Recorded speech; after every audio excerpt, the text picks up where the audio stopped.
Hi, this is John Wren. This is the Startup Show. We're here each Friday at noon Mountain Daylight Time, and it's usually a very short show, no longer than a half hour, sometimes much shorter than that. Depends on how much we have to share. Each day, Monday through Friday, we have live Twitter chat at Idea Cafe Chat.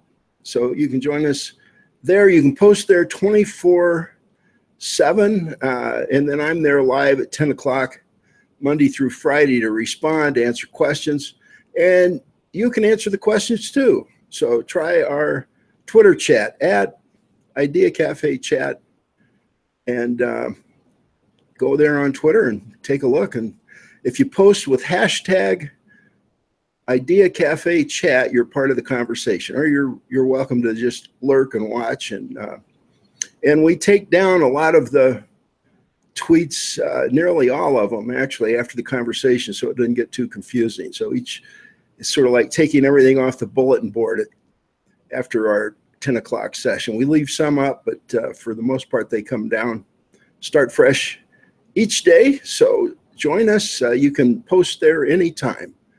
That's on Twitter, Idea Cafe Chat.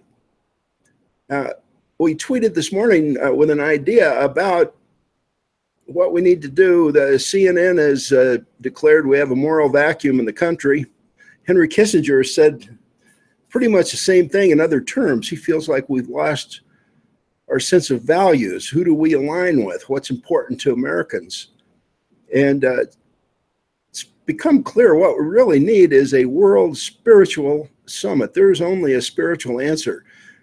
Whatever your higher power is, I don't care what religious faith you have or you don't have. It may be, spiritual, not religious with you. Some people say that.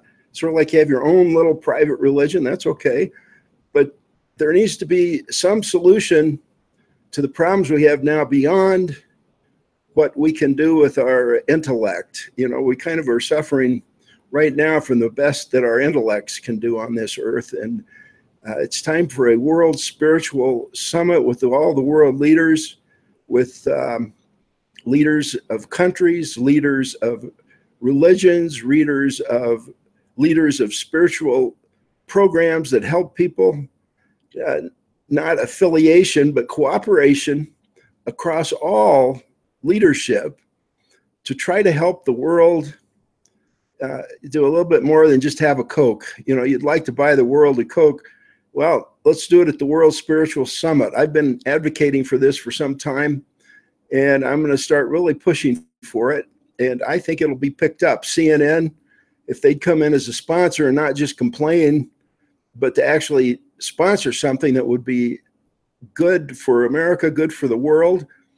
And it's kind of the acid test of startup to see if we can pull this off. But look for the Twitter tweets this morning. If you go to hashtag Idea Cafe, we've left some up, or my Twitter account is John S. Wren. You can go to JOHNSWREN, John S. Wren on Twitter, and you'll see them there. The World Spiritual Summit. We'll be talking about this afternoon in a couple of different places. 4:30 at Panera Bread Lodo, not far from Union Station. You can get up there in just a couple of minutes from you. So it's great to take the light rail in and take the free trolley up to Market and Panera Bread at 4:30. We'll be talking about this as part of what we're doing with the Small Business Chamber of Commerce to try to help facilitate, to foster, to spark, to be the catalyst for some, kind of the ultimate goal is every neighborhood having a healthy small group.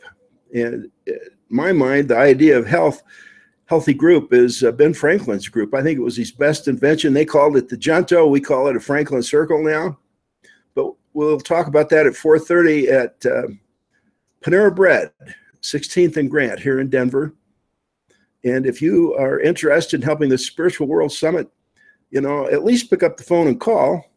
There's information about it on the tweets, on the websites, and love to have you involved. Or come this afternoon, we'll talk about it live. Then at 6 o'clock at the same place, Panera Bread, 16th and Market, have Socrates Cafe, and there ought to be a topic in this some way. A moral vacuum. What is that? Let's talk about it. I'm going to suggest that as a topic. Now, everybody suggests topics that may get talked about or it may not, but Socrates Cafe is just a lot of fun, and it's something you could take and start in your own neighborhood.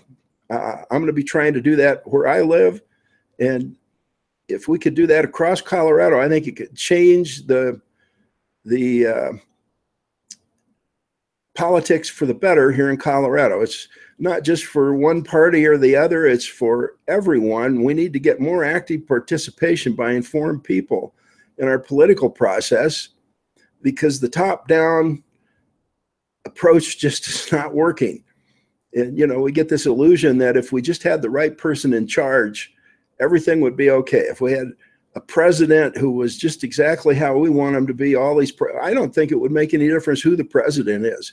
If we don't restore the health of grassroots, that's the average person, the voice of the common person, which is what's made this country great, then I don't care what we do, it's not going to work. The battery just failed.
About operator error, I didn't have the battery fully charged. Bad mistake. Sorry.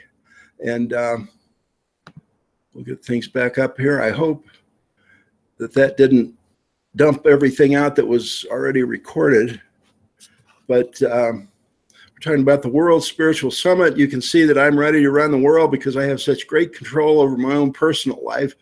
You know, it's certainly not me. If it's higher power at work, it's going to work out. And if not, then something else is in mind. You know, I viewed Donald Trump, or I still feel, but you got to account for the fact that God works in mysterious ways. Maybe something's going to be accomplished. If President Trump and Pope Francis would call for this World Spiritual Summit, I really believe things could change. And if you agree, share this with your friends, share it with emails, letters, phone calls to your elected representatives, and let's get behind the idea of a World Spiritual Summit. I'd say do it in Denver, the Mile High City. We're right in the center of the United States.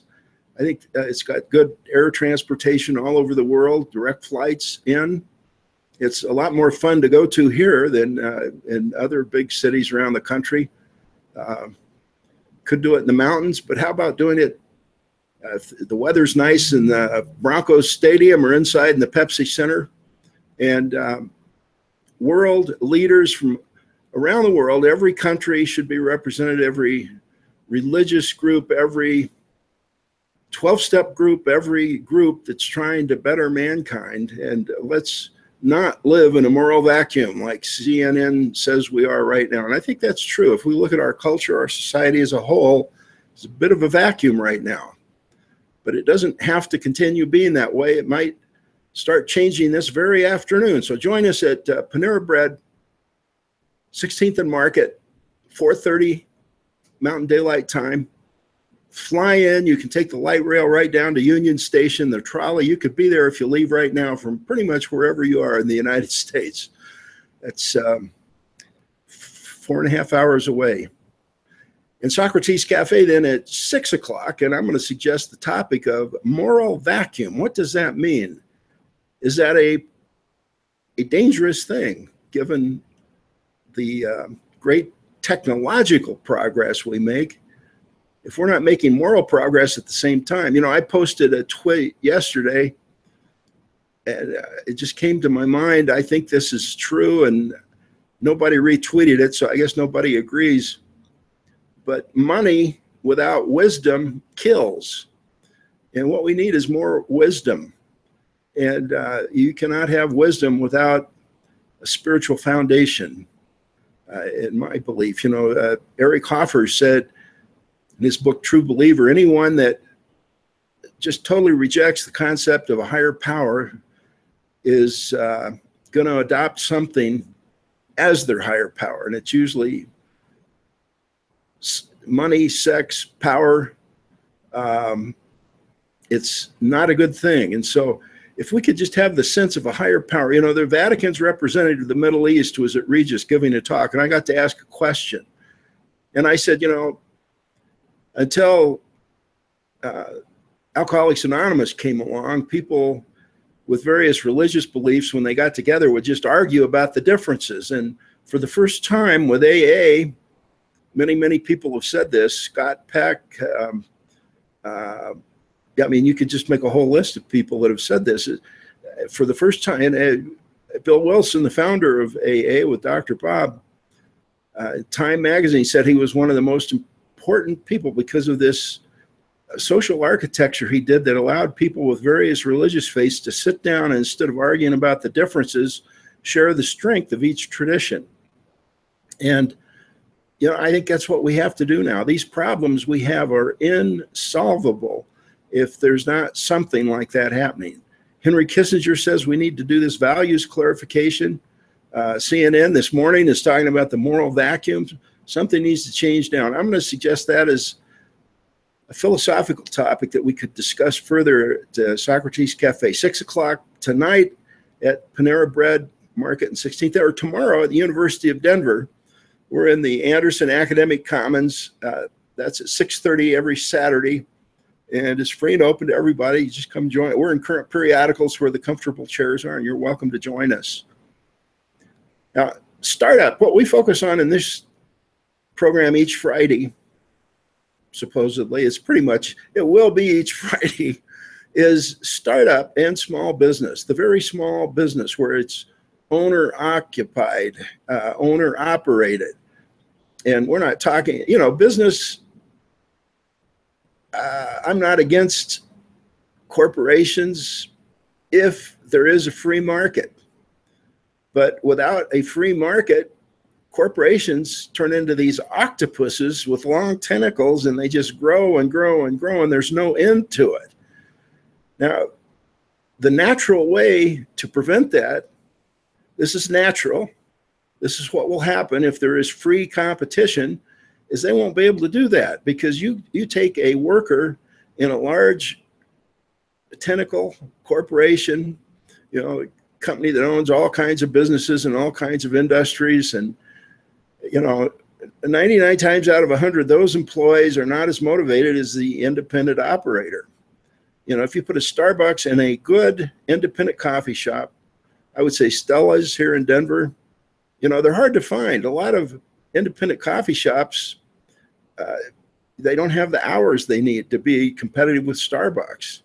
And so we look at them and think, well, you don't have a chance. But there are successful businesses competing with Starbucks. And if you look at those, they're usually owned by someone that cares about the business, because you can just tell a difference when a business is operated by the owner.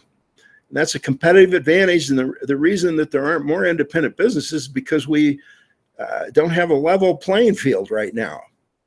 If you go into a shopping center, the chain store is going to pay one lease rate and the independent something else.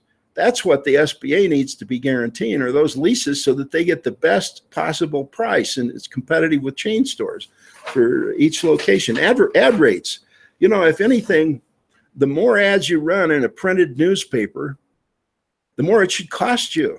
But instead, we do just the opposite. We give a discount to the big advertisers. So you have these big companies running full page ads, and the little guy can't even afford a small 1-inch insert. It's just not fair the way ads are charged, and that should change. There's it used to be that the price of merchandise depended on the class of trade. And there was a Gillette case, and it was up in the Northwest. What's the grocery chain up there? But anyway, they said, if we're buying direct, we should get the same price as the wholesaler if we're buying the same quantity. And the Supreme Court agreed with that. And, I think advertising, if they're going to charge less money to a big advertiser, they should have to show a cost justification for that, because it's not that much cheaper today in today's digital age to put a small ad in or a big ad. And I think the big ad ought to be charged extra. But there are all kinds of things like this that the SBA could be looking at, and maybe they'll start looking. That would be great if they would.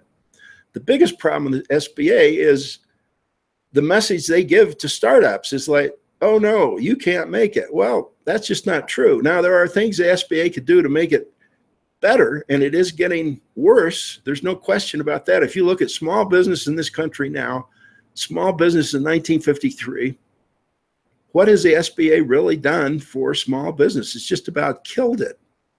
Now, we've had some anomalies with internet entrepreneurs that have been at the right place at the right time and have become billionaires. And, it's hard work. I think they've provided some great service and they've worked hard.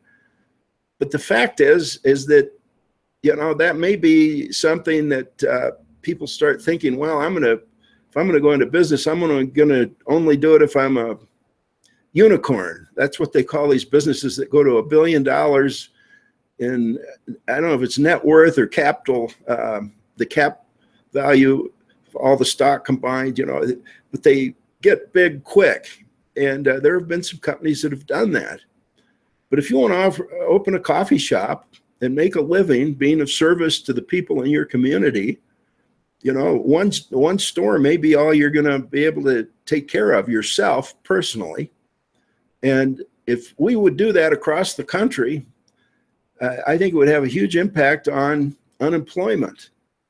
Part of the problem right now is that the bottom rung of the ladder of success has been cut off. We cut it off in many different ways. And one of the ways we're cutting it off is making it harder and harder for people to start the very small business. And, the statistics show startups falling dramatically. And I think the statistics are a bit puffed up today, because a business, if you don't have any employees at all, like me for the last few years trying to get this started, is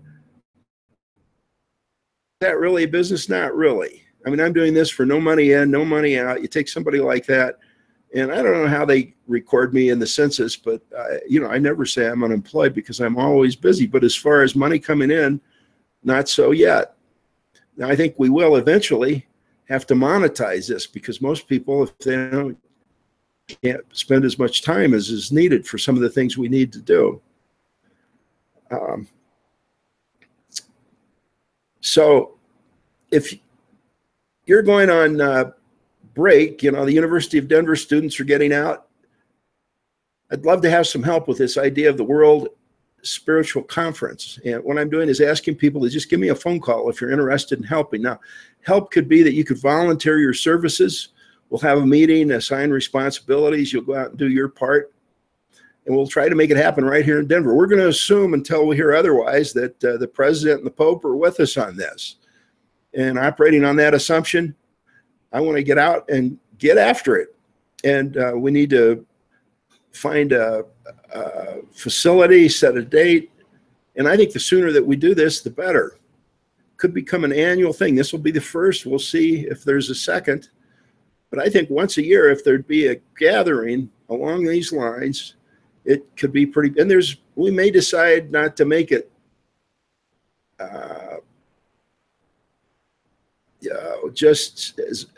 we may make it more business oriented, because I think if there's not some incentive where we're really trying to help the poor person, but what we want to do is give a hand up, just not a handout.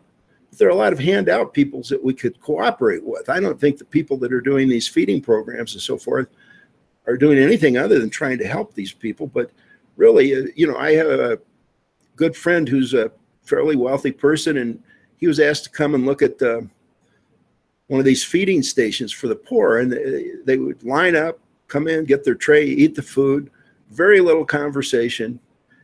He said, "John, they don't even have music playing. It's nothing to lift the spirits of these people."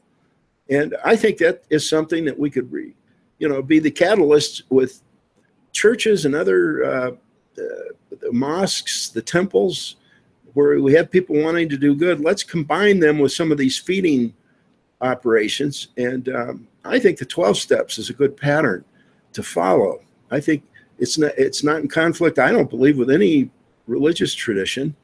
And it's totally open to people that are spiritual but not religious. They don't have any kind of a religious choice, and that's okay.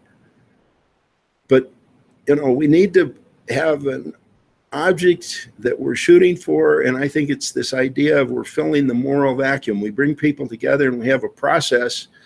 And I'm not smart enough to do this, but there are people at the University of Denver and at Regis and other places that can structure it. But what we want to do is to structure it not so that we're just appealing to the experts, but we get the people that are really making the decisions, the Pope, the president, the head of other countries, together with the religious leaders, and we see what happens.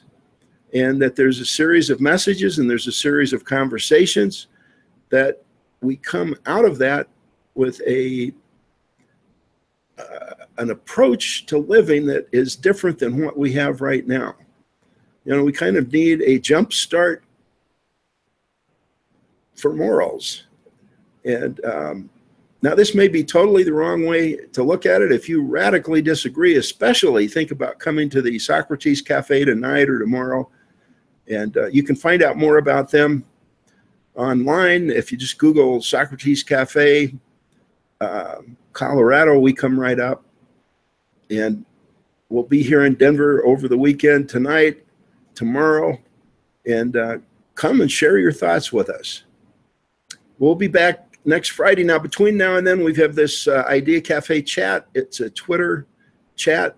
You can post right there, right now, if you want, and give a reaction to this show. And I hope you'll take one of the Twitter's tweets there that talks about this world conference, and you pass that along to your friends, maybe with a copy of this. If I'm way off base, let me know. But if you like the idea and you'd be willing to help, I'm especially interested in hearing from you. You can reach me here on the internet, or there's a number of other ways that when you get to the Socrates Cafe site, or for Small Business Chamber of Commerce, it's smallbizchamber.org. SMALLBIZ chamber.org.